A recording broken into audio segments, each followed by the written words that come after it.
The Jujutsu Kaisen community is currently on fire. Damage control, and it's just an absolute disaster ever since this morning when the Jujutsu Kaisen manga chapter leaks came out. Now, before I go any further and I talk about what's been going on, I want to offer a spoiler warning. Because obviously, if you have not been spoiled, and if you haven't been spoiled, that's honestly shocking to me, because I'll be honest with you, when I opened up social media today, like, the first thing I didn't even actively look for anything, I saw it on literally the top of Reddit. I don't even follow the Jujutsu Kaisen Reddit, but I saw the Jujutsu Kaisen leaks on Reddit, like in the top post. I saw it on, YouTube with thumbnails on videos, and then I saw it instantly all over the feed on Twitter, and there was even people pointing out that they, hid certain tags and stuff on Twitter, and they still saw the spoilers.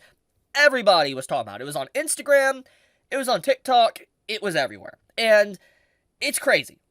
If you have yet to be spoiled, I'm honestly impressed, and I really do recommend you to not continue on with this video, because you do not want to be spoiled if you're an anime only, or if you're a manga reader that has not seen the leaks. Now, with that disclaimer out of the way, and I have given forewarning, enough time for people to kind of navigate off the video, let's actually get into the spoilers, because, I'm going to be honest here, it's crazy. It is legitimately crazy.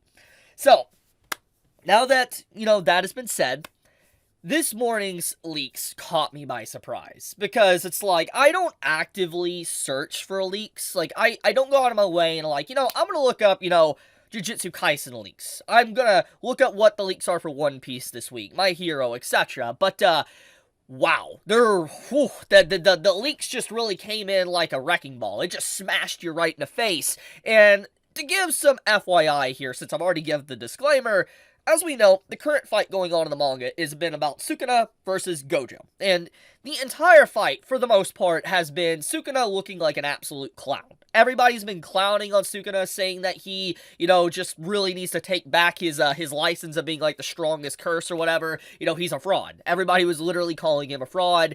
It's interesting, just how the entire community kind of collectively turned against Sukuna, and then they were hyping up Gojo, and Gojo is a fan-favorite character, and so is Sukuna, but it's just it was two big fan bases of both characters kind of clashing, and the Sukuna fan base was just getting absolutely clowned on for weeks now, 5-6 weeks now. It's been ridiculous, okay?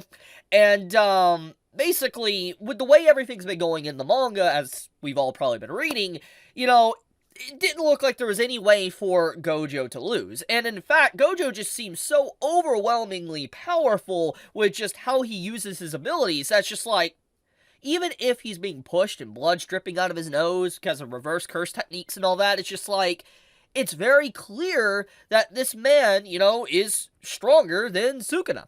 And Sukuna even had to get back up and have a 3v1 against Gojo just to be able to even fight against him. Which just, it automatically was just a big L that Sukuna took. That it basically said he could not fight him in a 1v1. He had to use summons pretty much just to be able to take Gojo, which already made him look like a clown. And people, I think, agree that even if somehow Sukuna came out on top, it was just it's still, he's a clown and a fraud to need all that backup just to take down Gojo when, Sukuna seemed like this big guy that was always super strong, and people went out of their way. I remember even people saying this, that the era that Sukuna was in must have been a bronze ranked lobby, because of just how most of all the people from that era have been wiped out in this current arc, and Sukuna getting demolished, it's just yeah, it's funny when you think about it. Now, to be fair, Sukuna is very strong. It's just Gojo is an unstoppable force, and he's really broken. And, he's been built up to be very broken. Hell, when you think about his containment, when he was sealed into a box, the man literally had to be tricked to get there. There was all this just set up to kind of get Gojo distracted to seal him. So, he's always been this menace that the strongest enemies within the series kind of fear. So, it makes sense that he would probably overwhelm Sukuna. But still, seeing it in the manga and seeing him getting overwhelmed is legitimately like, whoa, because it's like, Sukuna is a big villain. You know, he's been basically built up since the first chapter, and a lot of people consider maybe he would be the final boss or something. Now, I don't personally think that, but, you know, a lot of people felt that way. And the thing is that seeing him get absolutely dumpstered by Gojo is just, like I said, it led to the clown memes and the fraud and all that. So, we fast forward to the leaks that came out this morning. The leaks came out, and I'm going to show you. There's been memes now created all in these leaks. I'm just going to go through all these different memes and stuff that kind of showcase what happened, okay? So basically,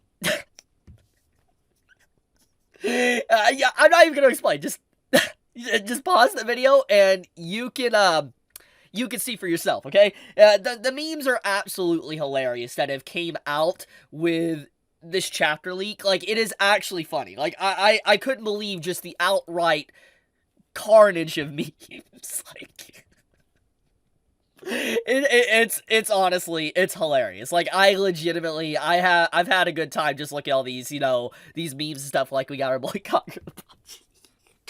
I love this, man.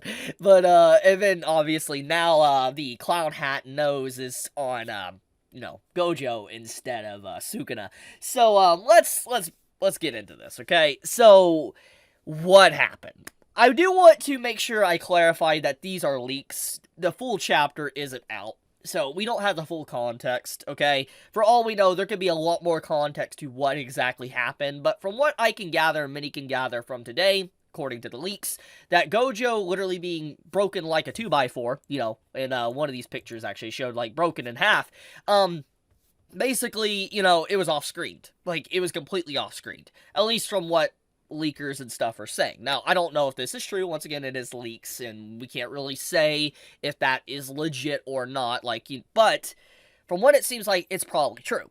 So, Gojo being off-screen and cut in half is kind of... Okay, let's be honest. It's not the best. Like, okay, but it's... Really? Like, really? It's like... Okay, let's tackle this. I want to try to be serious about this. Once again, this is leaked, so anything could change from this point until when the chapter officially comes out. But if, hypothetically, Gojo does get broken in half like a 2x4 and, you know, off-screen, my assumption of the reason why this was done is because Gojo's just too strong. It feels very much like the Madara situation in Naruto. If anyone remembers that situation, like if you were reading the manga at that time when it was coming out, you know, a lot of discussion around the ending of Naruto was Madara was just too strong. Like, everything about his abilities, before he even, like, got, you know, revived, so to speak, he was just, like, dead. You know, he was overwhelming so many enemies like it was nothing. And then, when he came back and he had, like, no eyes briefly, he wiped out the Tell Beast like it was nothing. And it was ridiculous. The man's overwhelming strength was wild. And to be fair, Madara was built up for a very long time, so we knew that he was going to be powerful. But the thing is that he was just so strong that it's like, it made the disbelief that he could lose. Like, there was, like, how could this man that is this strong just lose? There made no sense. And obviously, Kishimoto-sensei, he kind of backed himself into a corner when he wrote Madara because he was just too strong. He's a cool character, nothing wrong with that. But he got backed into a corner. And obviously, it led to the events at the end of Naruto where the villains got kind of switched out and all that type of controversy. I'm not going to get into that one. But the point is that, you know, it feels very similar to that. That Gojo as a character clearly is just too strong. He's been built up for too long. He's too powerful. And the way he was written, it's kind of like a very similar situation. That the offer was backed into a corner and, you know, needed to figure out a way to get rid of Gojo. And in this case, that's obviously what has happened. That's at least my initial impressions. Now, once again, this is on leaks, so it could be wrong there. But the point is that that's what it feels like. Because Sukuna, in terms of plot, he needed to win. Like, think about this, okay? Sukuna needs to win because of just the stuff with Megami, to the connection with Yuji. He needed to win for the story. That's the truth. That is legitimately the truth. Gojo being around is not good for the story. And the reason why is because he's too strong. He's way too strong, way too powerful, and if he could beat someone like Sukuna, pretty much like what he's been doing, you know, he can basically beat any entity that's in front of him. So he needs to be removed from the story. That's the truth. He's just too strong. It's like a situation like Madara or Escanor from, you know, Seven Deadly Sins. When you have too powerful of a character, they gotta be removed somehow. They're a plot device at that point. So that's what this eventually kind of turned into. That Gojo needs to be removed. And so it's sad, but that's probably the case of what's going on here. Because Sukuna needs to be around for the story. That's the truth. 100%. I don't think people would be very happy if Sukuna just died like this against Gojo. Yeah, two powerful entities. Cool fight. But, it doesn't mean that, it's good conclusion to Sukuna after everything within the story. It wouldn't feel good. So, yeah. About the whole leaks, though, right now I'm indifferent. Like, I'm not the biggest fan of the direction if legitimately Gojo died like that. Like, I have no problem with Gojo dying, okay? I want to clarify that stance. If he dies, he dies. The point is I hope it really isn't off-screen. If that really is an off-screen death, that stings. That really stings. It just, yeah. Hopefully, that's not the case. We get more clarification when the chapter officially comes out.